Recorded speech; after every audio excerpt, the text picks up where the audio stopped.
right, so Women's Worlds 3 through 10. So with this, we're talking about the teams that aren't North American teams. So all the teams, we were at Women's Worlds in Finland. We pretty much got to see history unfold for about 8 minutes or so. I mean, we saw history no matter what. It was the golden goal that was called back after the whole, celebration, championship celebration, the yard sale. History was made and then it wasn't, but I still kind of feel like it was made at the same time. I mean, it pretty much was, but how does this moment inspire non-North American national teams? Like, so when you listen to, like, say Casey Bellamy or anybody on the U.S. team now, they'll say like, oh yeah, that gold medal in '98, that really inspired me. I wanted to play hockey from then on, or, whoever might say that. So in this situation, you have Finland winning a gold medal for about 8 minutes and then it was taken away. Like, do you think maybe, like, the fact that the fact that people experienced the gold medal win and then it got taken away, do you think that'll add like an extra spark to that person, 10 years from now, that'll say, oh yeah, I saw that world championship back then and it inspired me? Like, do you think the fact that this crazy moment in hockey history does that mean anything extra rather than if they would have just won the gold medal? I think it definitely is a motivating factor. Of course, maybe like little girls in like native Finnish women who saw that, like, you might inspire them to, like, want to train hard and become, like, an Olympic level, like, Finnish hockey player. It might inspire them to, like, want to do better and just redeem whatever happened in 2019 in Espoo, Finland. I think it's always going to be a motivating factor. It's always going to leave a sour note. I mean, like, I know it's a completely different sport, but when the Red Sox in the 2003 ALCS lost in dramatic fashion against their arch rivals, the Yankees, via an Aaron Boone home run off of Tim Wakefield, that definitely left a sour note on the players' minds. I mean, honestly, if that didn't happen in 2003, I highly doubt the Red Sox would have been as inspired and motivated to come back and win the whole shebang, win the World Series in 2004, first time in 86 years. I think it always is going to play a motivating factor. I think it's going to mean more, when they attempt to win the next Women's Worlds. I mean, not to diminish what happened to them. Like, I mean, it's a crummy way to lose. I mean, but it was tough, like, I can't really fault the referees during that game. They were in a tough spot. Either way, like, some team was going to get the short end of the stick. I mean, obviously I'm going to be very partial and biased because I'm an American. Of course, I was going to root for the Americans. It was a tough situation. I mean, even when I look back at replays of it, when I watched it on NBCSN when they're showing replays of last year's Women's Worlds, who was it that skated into Rigsby? Was it Jenny Horoshki? Was that her? Yeah. So I think she kind of lost control, and, like, I believe her right foot kind of clipped Rigsby's right foot, and then so obviously you got an open net, and Petra Nieminen just nailed in the open netter right there, and then, like, they thought, all right, they're throwing their gloves up, our jubilation. All right, we did it. Not only did we knock out a powerhouse in Canada, we just knocked out the defending world champs. Right. Hold on a minute. 8 minutes later, it's like, all right, they're debating. No goal. I mean, honestly, it was just kind of enlightening when you told me that whole sequence, just looking at footage, took 8 minutes. Honestly, it felt like a lifetime. I felt like it felt longer than that, to be honest with you. When I was just standing there, like, I think you recorded me in one of your YouTube videos. I had my hands on my hips and my hands on my head because I was just like, what's going on? There's so much uncertainty here. Like, what's the verdict here? Like, this is awful. Like, it's like we're trying to find the verdict on like a Supreme Court case ruling or something. I don't know what's going on. It's just weird. Yeah, I think it might have been 9 minutes, but either way, it was a long time. And I think Rigsby, she kind of she failed to, like, absorb the puck. She, like, caught it, or she bobbled it and then, like, fell down over there. So she had to, like, go after it. So it's kind of like, well, if she would have absorbed the puck, that wouldn't have happened. And if she would have, I don't know. It seemed like it should be a goal, but at the same time, the goalie is entitled to that crease area. So I don't know. Yeah. It is tough to say. I still go back and forth with that goal even today. So, I mean, but yeah, I'm a U.S. fan too, but I would have wanted to see, Finland. I would have wanted to see history made because it's always been USA and Canada every other time, Mm-hmm. The only exception would be Sweden in the 2006 Olympics, and they got a silver medal right after they beat USA in the shootout. And one thing about, you mentioned about the Red Sox, you know, they got to have revenge on the Yankees the next year. They were like down 3-0 in that series, if I remember. And wasn't that like the first time that's ever happened, like in baseball history? Yeah. First time ever in any major sport, in any major North American sport. I'm not sure if it was done in hockey in the NHL level. I don't know. I'm not an NHL historian. I'm not sure if it was done in that level, but it's been done. I know that either the Maple Leafs did it to somebody, or Toronto did it to Detroit, or vice versa, like in one of the Stanley Cup finals before the expansion era. And then the Philadelphia Flyers did it to the Bruins and to Boston. So that's the other, in 2010. I remember that. And then the LA Kings did it to the Sharks in 2014. Oh, yeah, so it's done multiple times in hockey. So ever since Philly did it, it's like been more like people have seen it happen. When Philly did it in 2010, it's like people were like, oh yeah, well, this can really happen. So other teams have either done it or they've come close. Like I've seen teams, you know, like the Red Wings did it against the Sharks, where they tied the series up 3-3 after being down 3-0, and then they lost Game 7. You know, stuff like that's happened. Chicago and Vancouver 2011 as well. But yeah, I mean, you know, so it can happen. But yeah, the thing is, like, the Red Sox were able to play the next year and get revenge that very next year, whereas we had Nova Scotia canceled this year, and like it's kind of like just when things were starting to get interesting, just when one of 3 through 10 was starting to, you know, compete with the North American teams, like you had the Four Nations Cup canceled, and then you had Worlds canceled. So we haven't gotten to see Finland play Canada and US again since then. And, you know, other teams are coming into their own, like Katarzyna Mrazova and the Czechs. They gave me a good feeling when they bowled over the Group B last year in Worlds. And then Switzerland, while Switzerland was injured in Worlds, like they actually, there was like a 4 or 5 Nations Cup in December, and Switzerland beat Finland in a shootout.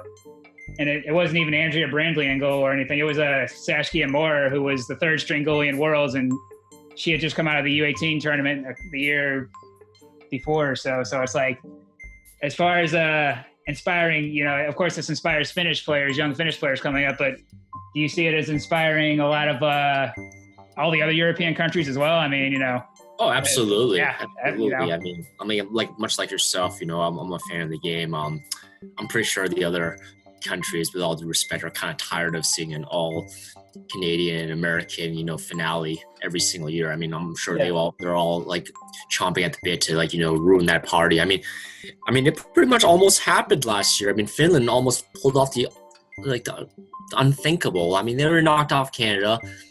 They're on the cusp of knocking off the US, like, albeit taken away by an 8-minute verdict, but last year's Worlds was crazy. I mean, definitely. I definitely see the other nations trying to get motivated to, like, you know, want to knock out US or Canada. I mean, it's a crummy way to lose. I mean, I felt even worse because it was the host nation, you know, like they were the Cinderella team. No one saw them knocking out Canada. I mean, even during our Skywheel chat, during our guys talking about women's hockey segment, when you, myself, and Ray were on the Skywheel, we were talking about semifinals. You know, we were talking about the Canadian-Finland matchup. We said, all right, the only way, okay, obviously Finland doesn't have the offensive firepower that Canada has. I said the only way they got to win is, like, it's going to be a low-scoring game. They're going to either win 3-2 or 2-1, and they're a defensive juggernaut, but they tend to make a lot of dumb, sloppy plays here and there, you know, for whatever reason. And they pulled it off, you know, like they stuck to their game plan and they won. You know, Canada, I believe, had the lead at one point, 2-1 during the middle of the second period, and for whatever reason, they just got sloppy, and then Finland just capitalized on it. And then add insult to injury, Ronja Savalainen just skated halfway across the mid-ice and then just skated all the way in for the empty netter. I mean, geez, that was brutal for Canada's end. But yeah, she was the one who injured Blair Turnbull too, I think, if I remember. Oh, she is. Oh, okay, sorry. So she injured Blair. Yeah, I'm clipping too much. She injured Blair Turnbull, like, during that game. I mean, I don't know. It was just a hockey play, but, you know. All right. Yeah, I don't know. Yeah, Ronja. I mean, with Ronja skating across like that, you know, it's like the closer you get to the net, the more likely is you're going to score. So she probably had that mindset, but I guess she could have shot it from somewhere the blue line as well. I don't know, but I felt like part of that was gamesmanship. I felt like a little. Come on. I mean, if you look at the replays of that, okay, I can't confirm this, but if you look at there was like a slight smirk on her face as she was skating towards the empty net. She could have shot that in mid-ice. You know, I felt like she was just kind of, you know, a little bit of taunting. I mean, not gonna lie. I have to watch that. I have to watch for that closely. Then I don't remember any smirk, but yeah, you know. I mean, that's how I took it. Then again, I don't know. You know, like Yeah. I said, I didn't have a horse in the race. I was just trying to see who the potential opponent was for Team USA. I had no horse race. Right. I didn't really care who won either way, to be honest with you. Yep. So yeah, so like I guess just like in 2010 when Philadelphia did the unthinkable and came back down 3-0 against Boston, like you said, Finland did the unthinkable. So now that other European countries, everybody has seen that, you know, it's like, and you know, this is probably, I don't know if I want to really compare this to Sweden in 2006 because like I wasn't really watching the Olympics back then, and the game's probably changed a lot since then. But I feel like right now that has a bigger impact. Like Finland beating Canada and then going to, you know, just about beating US, like just that close. You know, like I feel like the teams are gonna look at that and it's just like they pretty much did it, so we can do it too. You know, I think it'll work out like that. But you know, but yeah, man. But you know, I like I said, I really, I mean, that just blows my mind that the women's Worlds in Finland was a year ago. You know, like Yeah. technically we were all supposed to be in Halifax right now, but obviously due to current geographical circumstances, you know, it was not to be, and now we gotta wait till 2021. I would have loved to see how, like, you know, the team Finland looked, you know, like revamped, motivated, just redeemed themselves from like what arguably should have been their title to win last year. I mean, they were trying to end Team USA's dominance in women's Worlds. They won 5 straight, right? Yeah. That was their 5th straight one last year. So I mean, 5 for 5, yeah.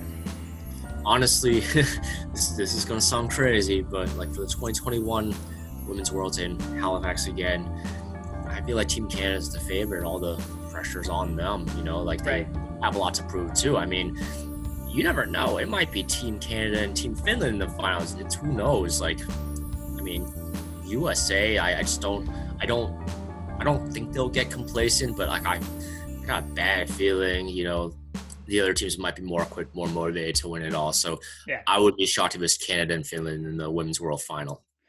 And I'd be fine with that. I mean, I'd be unhappy with the US not being there, but Finland and Canada would be like a huge crowd, you know. So yeah, I wonder if USA and Finland would be a big crowd in Nova Scotia. Like it's hard to say, but definitely Canada being the home team. Yeah.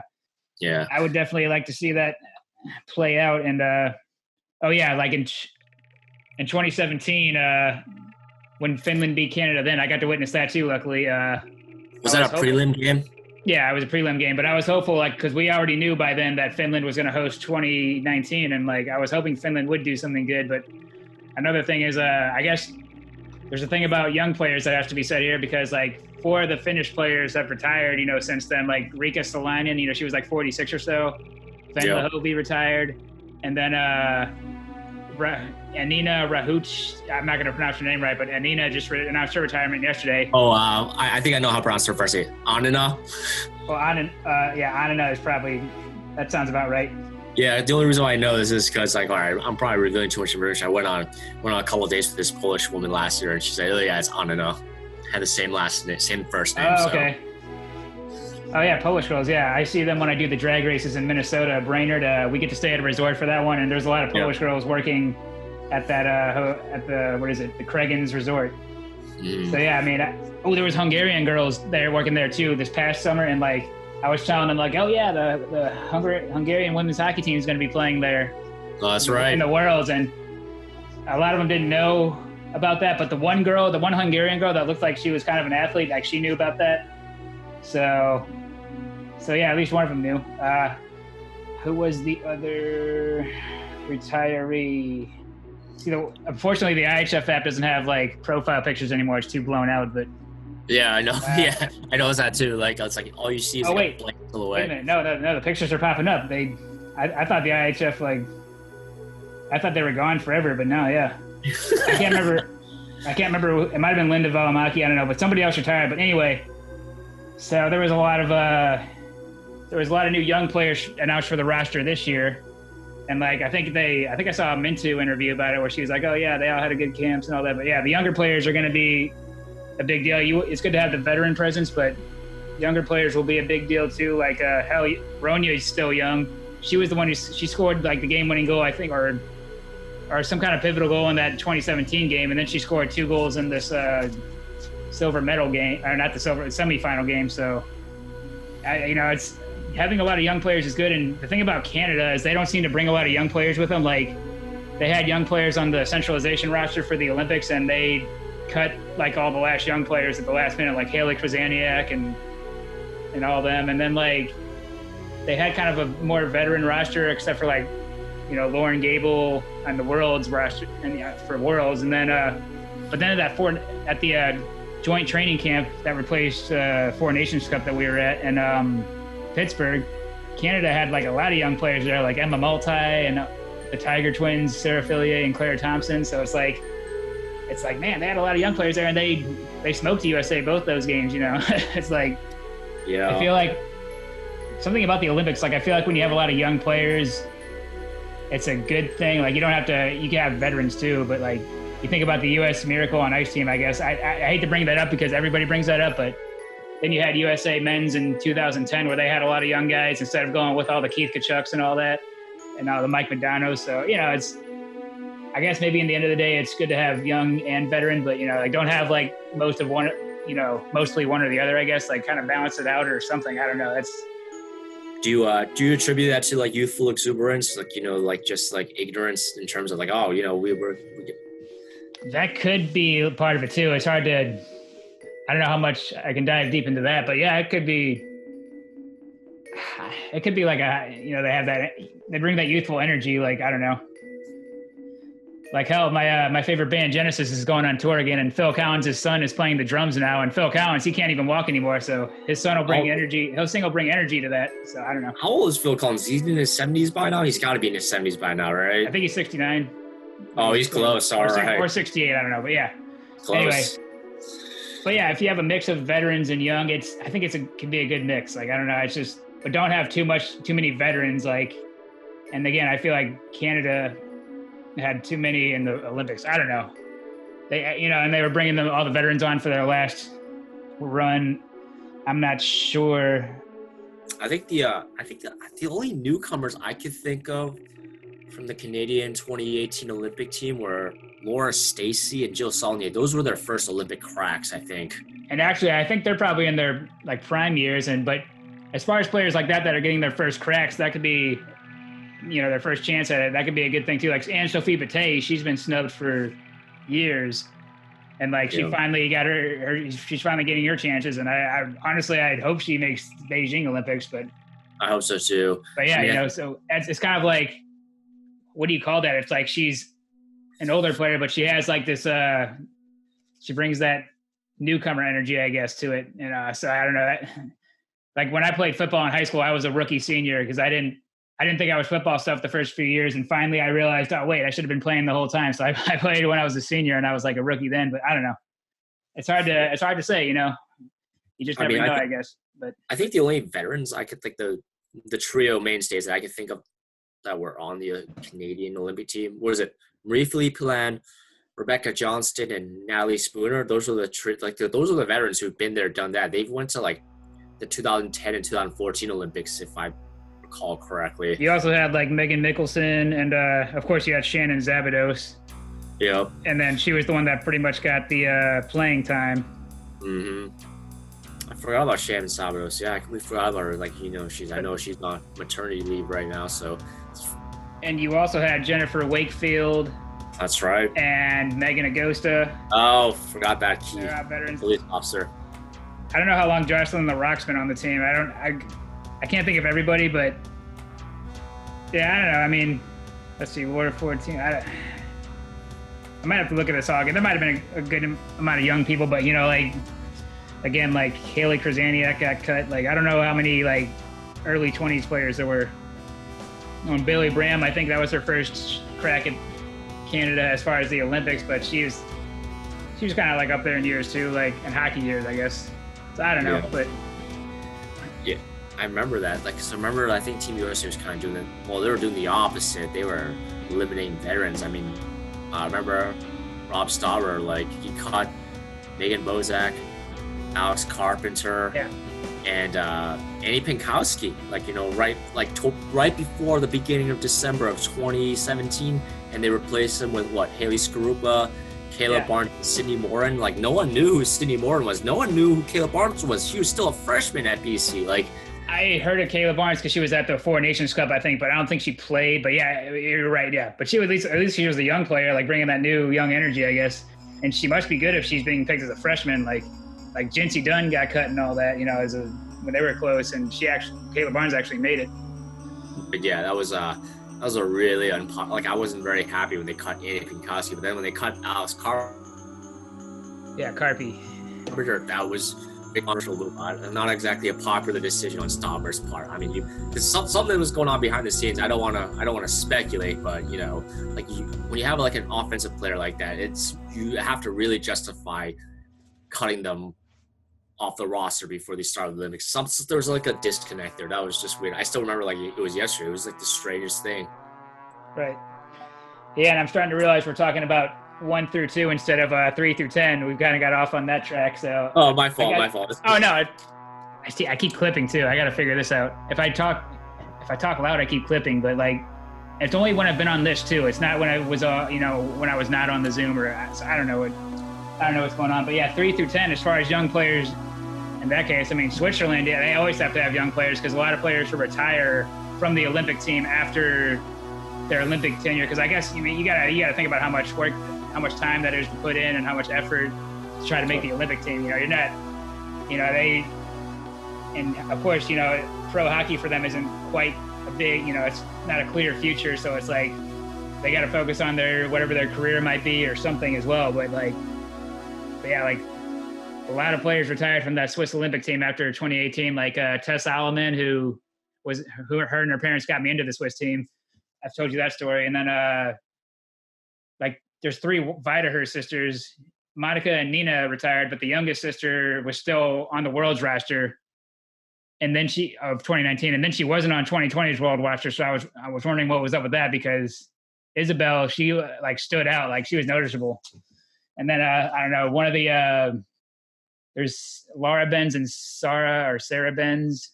Like one of them retired, but one of them didn't. So that's interesting. But yeah, so a lot of players are just gonna, you know, retire from a team like that if they can't.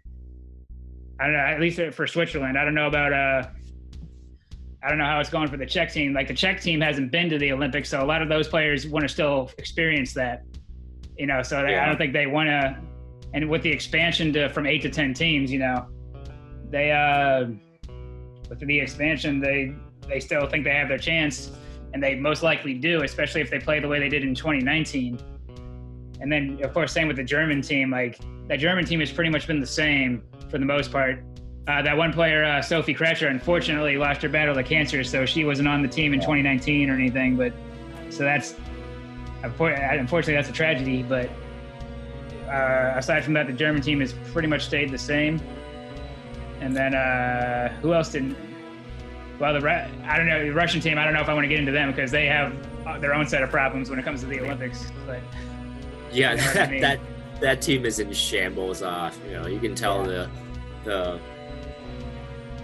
Russian Federation hasn't done quite an adequate job at resourcing that team. I mean, it showed at the Women's Worlds. Like, that product out there was part of my adjective, pitiful. Well, and then there's players that get banned from the Olympics for doping and cheating. And then, like, Ludmila Belyakova, she must have been having a kid or something because she wasn't on Worlds last year, but she was supposed to be on Worlds this year. So I guess, you know, she was one of those, like, the Lamb twins or whoever, like, taking some time off to have a kid, which I think is a good thing. You know, yeah. I wouldn't wish anybody to not have a kid. You know, it's like, especially one that can carry on their legacy, perhaps. Yeah. But otherwise, then you got to look at, I guess then you can look at teams like China and Italy that are going to be the host country of the next 2 Winter Olympics, no matter what. Like, you know, I wonder how they're going to grow their teams before. We know how the China team's been doing it, you know, with the Venky Rays or KRS, but you kind of wonder about Italy when they have years away from their hosting the Olympics, and Italy's only, I think they're in Division 1B, so they're not far off. I think that's where they are. So, but I rambled on about a whole bunch of teams there, but yeah. We forgot. I guess we were talking about young players, and we were talking about players that take time off to have kids, and then we were talking about players that retire because, like, they've been through one Olympics, but they haven't, they still have a career to worry about, and it's so much commitment to be training for an Olympic team. So those are kind of the three categories of players I covered just now. We forgot to mention the elephant in the room, the one team that got relegated last year, Team Sweden. Okay, so you had Team Sweden and Team France both got relegated. So Team France, it was their very first time there. They were taking it in, and they got their first win there, and they've gotten their first Worlds experience, and they were certainly just taking it in. Like, they were, and I didn't realize the relegation rules at the time. Like, when they got relegated, when they played against Sweden, they started crying, and I'm like, oh, what's going on? Why are they crying? I don't get it. And of course, later I found out that not only they get relegated, but another team gets relegated.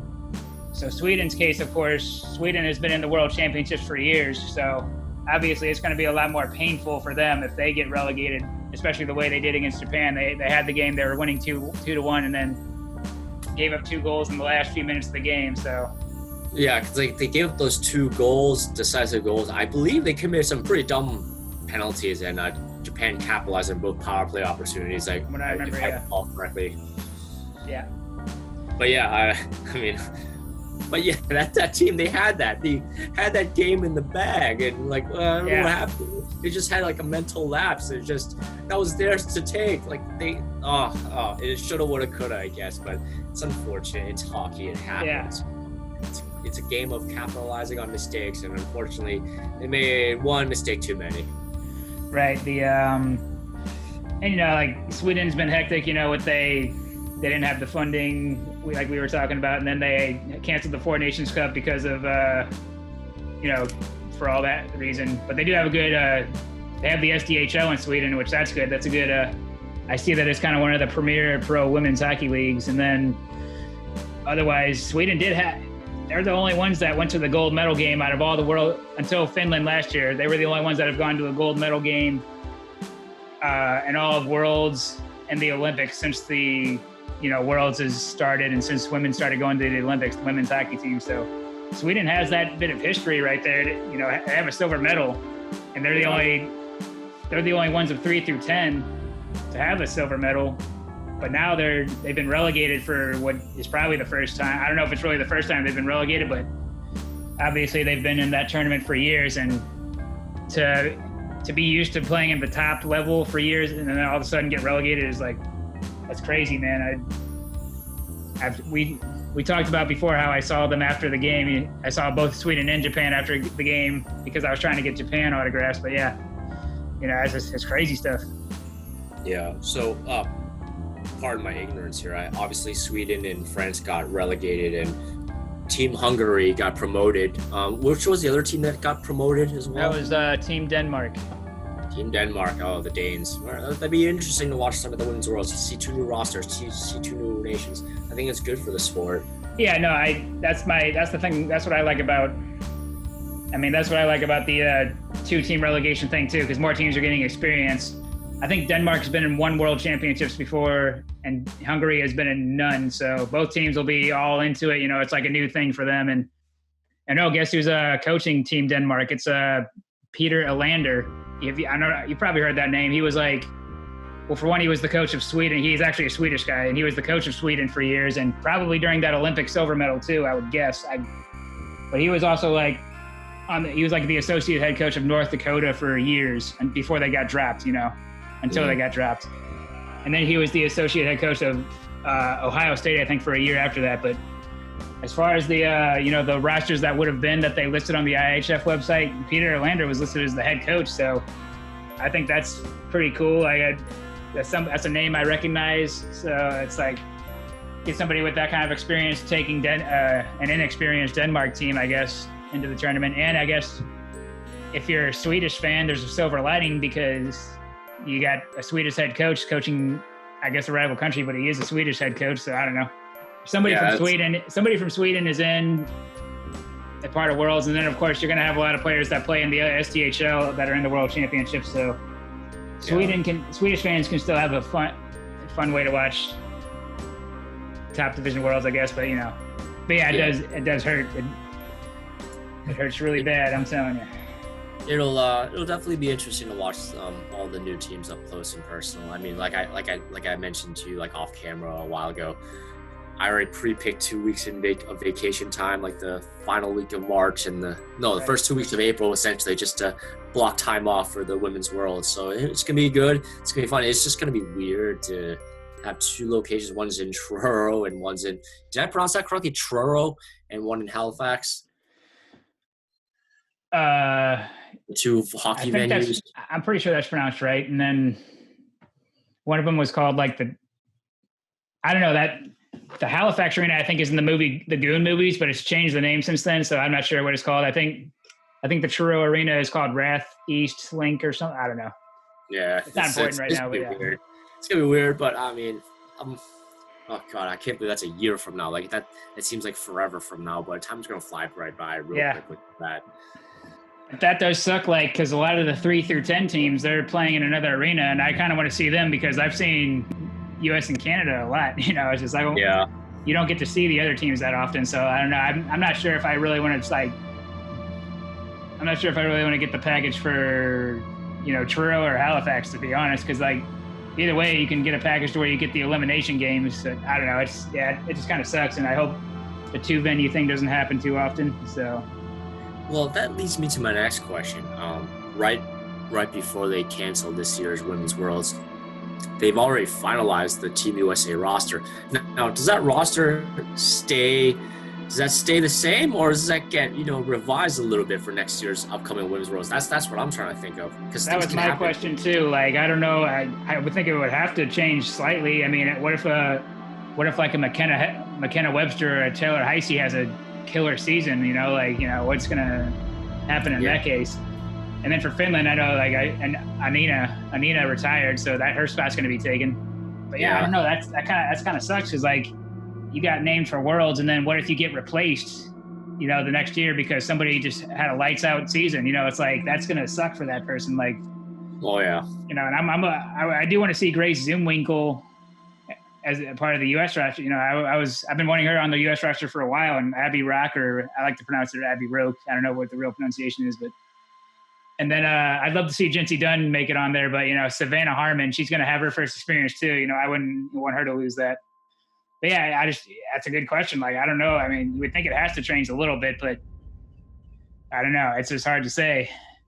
Yeah, it's I think another sore subject is I've gone to a couple of PWHPA events around the Boston area, and I've seen the great Gigi Marvin around a couple of times, but obviously I never mentioned to her about the upcoming Women's Worlds because her name's been left off a couple of rivalry series rosters, as well as the Women's Worlds rosters. I feel like it might be a touchy subject, so I don't even bother mentioning it to her. I can see that she's kind of recuperating from some lingering injuries and stuff. So it's going to be weird not seeing her on the roster, I mean, she wasn't even on the roster last year, right? For the 2019 Women's Worlds. I don't think Gigi was on that. Yeah. No, we saw her at the NWHL All-Star game, though. She still, has that talent, Yeah. But, it's I don't know. I don't know if I really, it's hard to dive into all that because you don't know. It could be a number of reasons why they're not on the roster. And we just never know. I mean, Brianna Decker was left off some of the rosters, and that could have I heard it might have been just because of injury, but she was also an assistant coach for the U18 team as well. So that. Yeah. During the quote unquote Four Nations Cup in Pittsburgh, when I talked to Brianna Decker's roommate Casey Bellamy, and best friend, I was like, hey Casey, I need to ask you a question off the subject, off the rush. She's like, yeah, what happened? She's like, where's Bri? I know she's not on the roster at all. She's like, she's rehabbing from injuries. Oh, so but she's back on the women's roster. So it must have been from you. I heard that. Then. I don't know. Yeah, so she's back. She's back, so that's all that matters. But yeah, she did have coaching duties with the U18 teams and whatnot. But yeah, it's just gonna be weird, just to see how the whole Worlds plays out next year. And honestly, given current geographical circumstances and whatnot with this whole COVID-19 thing going on and with the whole PWHPA thing going on.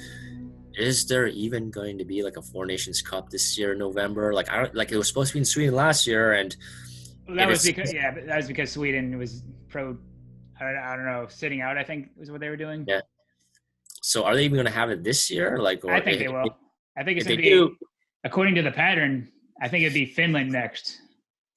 That'd be cool. I mean, I haven't even announced it. I don't know, but hopefully they have spectators, but I don't know. Like, I wouldn't be surprised if they did it in front of no spectators. Who knows at this with like even current landscape of everything going on. I mean, I wouldn't mind going back to Finland. I mean, myself, and Ray, we had a great time in Finland. Yeah, like it's funny. Like downtown Helsinki, we thought it was going to be bigger than what it actually was. I feel like we trekked across all the major districts within the day. I believe, like a couple hours. Yeah. I mean, it was a crazy good time. I liked the food there. I mean, I don't know. It was definitely, if there's another Women's Worlds there or something, yeah, definitely I want to go back. I'm telling you, especially if the plane ticket's going to be that cheap, you know what I'm saying? Yeah, and it was nice to run into some of the Team USA players on the streets with them in regular street clothes. Like, oh, hey, Bree, hey, Casey. I guess we did run. I think I saw Swedish players myself, but yeah, like in Plymouth, it was like in a small town area, and it's like, well, you're not really going to walk around that small town area. I don't know. There was like there's the USA Hockey Arena, and then there was a McDickles in the parking lot. A McDickles? Yeah, and then across the street, there was a Home Depot. Like, it wasn't really much.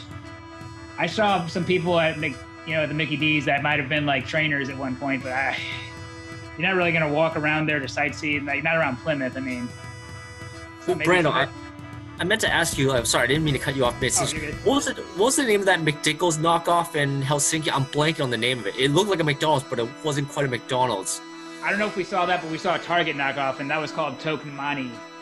Oh, I remember that. Yeah. And then there was also a T-Mobile looking cell phone place, and that was even scarier. It was called DNA, which that's not a.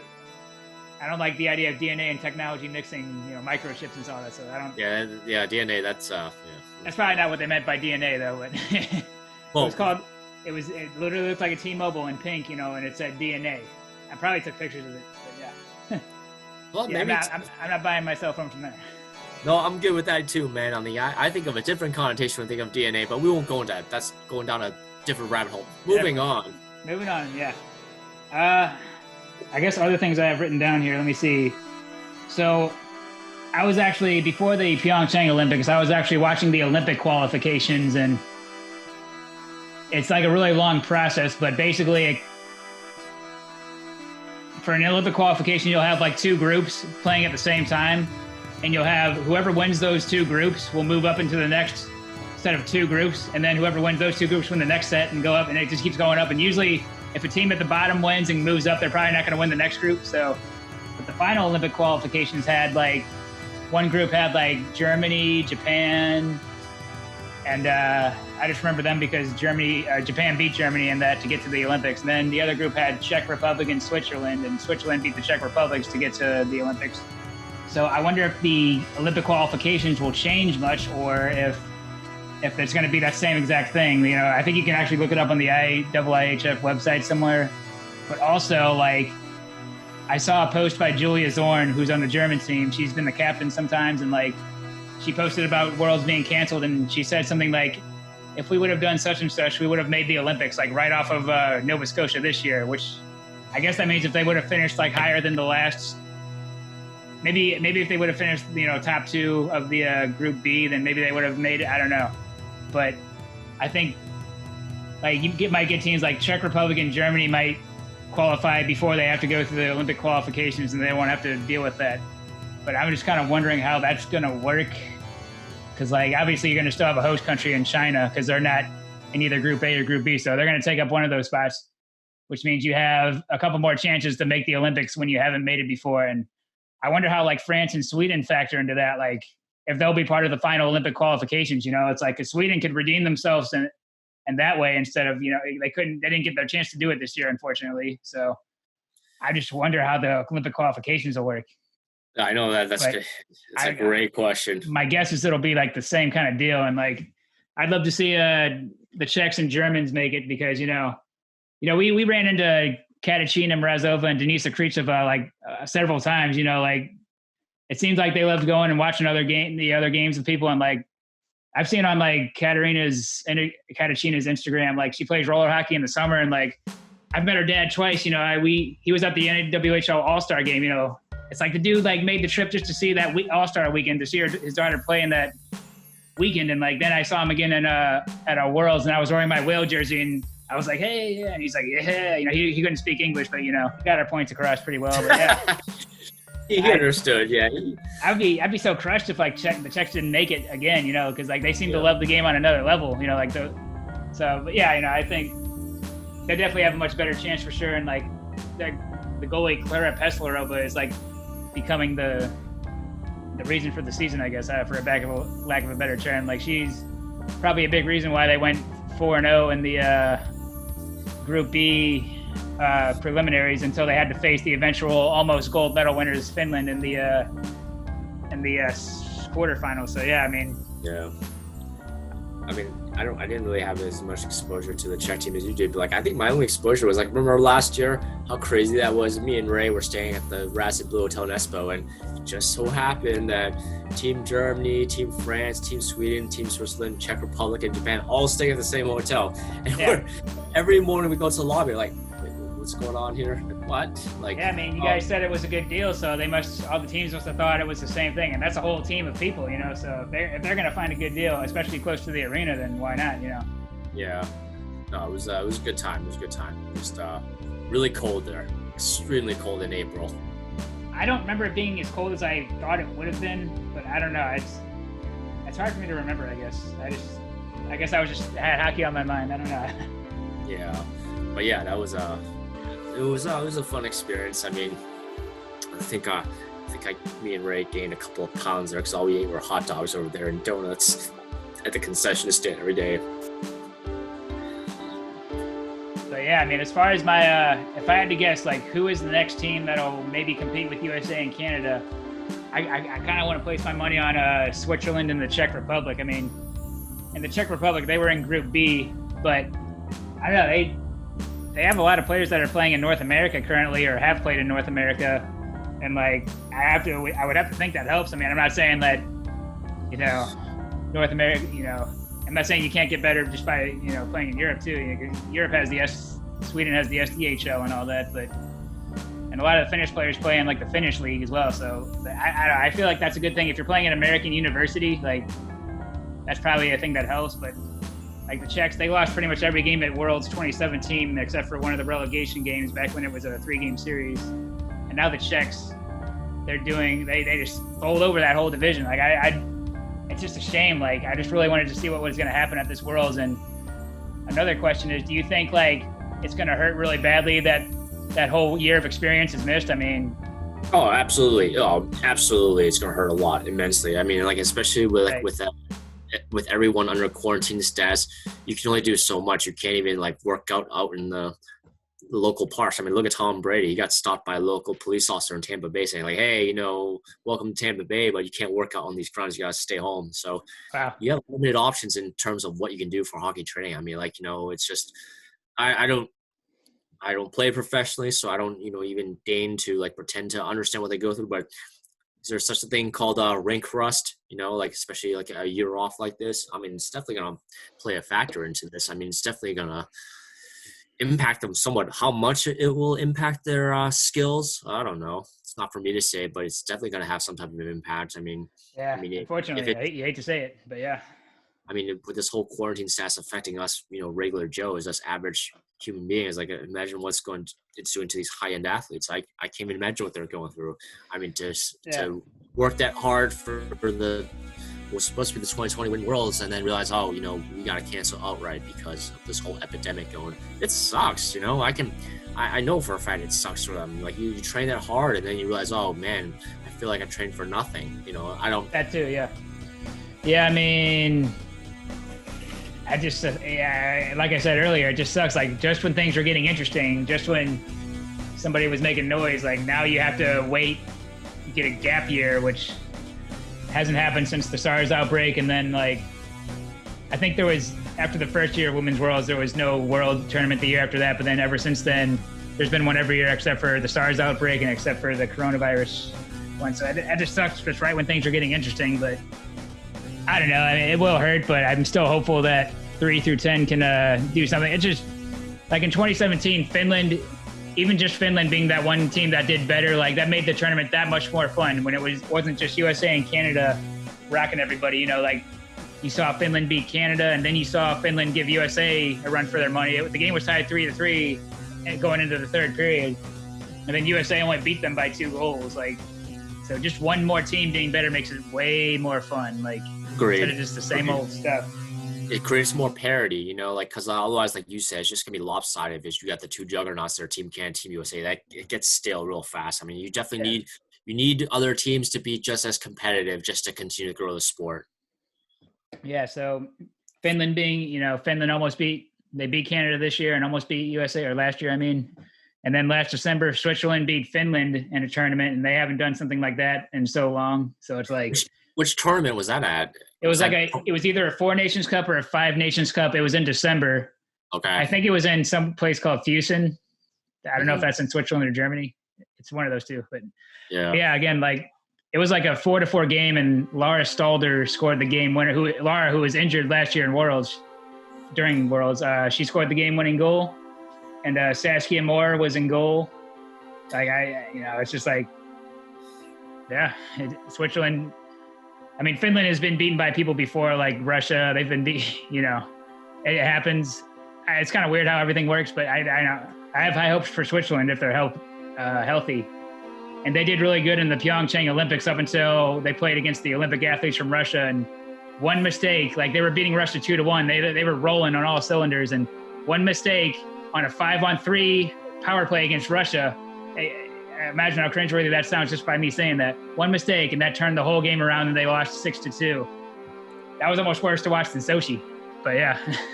But I saw, like, I think Switzerland's, they're going in a good direction. And again, Russia, iffy, I'm not sure. But yeah. And then just having the expansion helps too. Now you have 10 teams, so yeah. No, I definitely want to see their teams grow. Like, maybe I'm more biased towards Team Finland, redeeming themselves. Because, I think you, myself, and Ray, we were there when they pulled off the unthinkable, when they knocked off Canada. We were there when they were celebrating with their friends and families and parents and whatnot. You see, like, the joy and jubilation on their faces. Like, it's almost like they won the World Cup right there. They were just so happy, so enthusiastic. Like, everyone's cheering because, the host nation, they're one step closer to winning what would have been, or quotation marks, should have been theirs, who's to say. But it was fun, it was fun interacting with those players and seeing how happy they were. I mean, I think we met Rosa Lindstedt. We met Ronia Savalainen. I met Nora Tulis. She didn't really say much. She was really quiet. She's a very she flies under the radar. She's like one of the stalwart defensemen on that team. Yeah, I know the name. But yeah, it seems right. She does just kind of fly under the radar because her name kind of sounds like Nora. Somebody else's name. Nora Ratu. Yeah, Nora Ratu, I guess. Or if you put her first name and last name together, I think that's her Instagram. It's like Nora Ratulis. It always confuses me, but yeah. Yeah. No, it'd be good to see them redeem themselves. Like I said, like they're people too, and we got to see limited exposures to like what they're like, when they're not on the ice. They seem like good people. Right. I'm into Tumanen because we met her uncle. I don't even know. I don't remember how to pronounce his name. Is it Eerie or something like that? I don't remember his name even. Yeah, but yeah.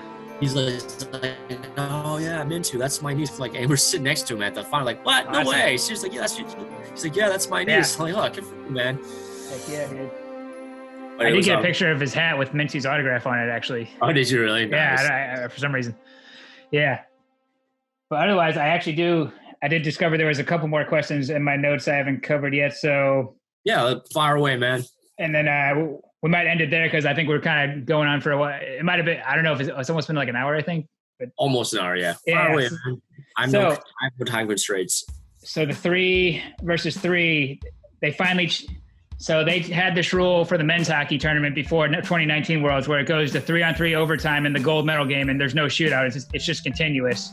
And I understand why they have shootouts is because it's a schedule, a tournament, but they had that done for the men's tournament, but didn't have it done for 2019 Worlds, and they still went to a shootout. You know, you saw like what might have been like the best like come together as a team game with Finland, and then after all was said and done, it had to turn into an individual sport and like the shootout. You know, I almost feel like the shootout was worse than the call situation, but now after that happened, they definitely changed the rule for women. There's 3-on-3 OT now. Like, do you think, how much do you think that'll have an impact? Because I think USA's won a lot of tournaments in the shootout, but like... Oh, major impact.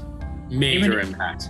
Even just thinking like Jenny Hirakowski, that game-winning goal by Petra Nieminen, Hirakowski skated, it was an end-to-end thing. You know, she skated through a bunch of USA players and all that stuff, and I was like amazed as it was happening, but imagine like Jenny Hirakowski with that kind of speed, like in a 3-on-3 overtime where it's continuous, you know, like I just kind of wonder like if a European team can outlast a North American team, like all you have to do then is just score that one last goal, like, and you're down to like say Switzerland, for example, say they were playing against Laura Stalder, Alina Mueller, and I don't know who the best defenseman is, but you know, I can't think of that off the top of my head, but Laura Stalder and Alina Mueller versus, that's like just about as good as the U.S. team, you know? Like, I would think. So it's like, all of a sudden, if Switzerland is against USA in overtime, like, they might really have a realistic chance to pull that off. It's like, it's crazy to think about, you know? But yeah. It'll definitely change the logistics. Before I answer that question, stupid question, my mind's blanking. Like, I blanked out on... Yeah. So last year, like right before they went to the shootout in the Women's World Finals, they were doing 3-on-3 in overtime, right? For that one period, right? Or was it? It was 4-on-4, and the only times they ever tested 3-on-3 was in the pre-Olympic series and maybe the rivalry series too, but they never did 3-on-3 in the Worlds until not until this next upcoming, and it's only for the gold medal game, I think, like, or maybe the semifinals as well. But I think the bronze medal game is still going to have a shootout. Okay. As far as I remember. But yeah, but for the gold medal games, since so many of those go to the shootout, you know, like Olympics and all that stuff, like that's definitely a good rule change in that sense. But to answer your question, yeah, I think it's gonna be good for the sport, you know, to eliminate the shootout and just have sudden death until there's a golden goal. I think that's what they do in the NHL anyways. Like, they don't have shootouts during playoff time, elimination games. Yeah. The NHL just stay, that's not a tournament, since it's not like that kind of tournament. They just have 5-on-5 continuous OT like they've always had. But yeah, like for a international tournament like Worlds, like, you know, you got 3 games a day, you got to keep it on a schedule. It pretty much has to go to a shootout. But the gold medal game, that's definitely good that they changed the rule for that, at least. It's definitely going to affect Team USA. I mean, like, they trounced Finland in the shootouts. Yeah, as you saw. They have way too much offensive star power, but let's be realistic. If they didn't have the shootout, I highly doubt USA would have won that game. I mean, they were running on fumes when they were going to overtime. You saw it. I mean, Finland was just 2 steps ahead of them every time, and it's unfortunate the way Finland lost, but I think it's going to be good. I think it's going to create more parity. I actually like this rule change. Yeah, and I feel like it's more fair. Yeah, definitely. Absolutely. Same here, yeah. My main other question was, I guess, the way I have it worded, I said, where do you think the next European World Championships will be? But how about we say it like, where do you want the next European-based Worlds to be? You know, besides Finland, of course, since it was just there. Like, where do you think you'd want it to be? Oh, man. Oh, that's tough, man. So this is going to sound really biased to my part because I've become a bit of a well-traveled man. Like, I would love if the next European location for the Women's World Championship, if it's either in Zurich, Switzerland, or in Sweden, that would be awesome. Like, oh man, it would give me such a great excuse to go to either of those host nations. Right. That'd be fun. Like, you know, I want to immerse myself in some cultural immersion, if you will, for the Swedish culture as well as for the Swiss culture. Like, those are 2 locations I would love, you know, personally, for selfish reasons. Right. And Switzerland was also mine because, I mean, I'm a fan of the Swiss team now, but Switzerland just sounds freaking cool. And Zurich is actually where the IHF is based.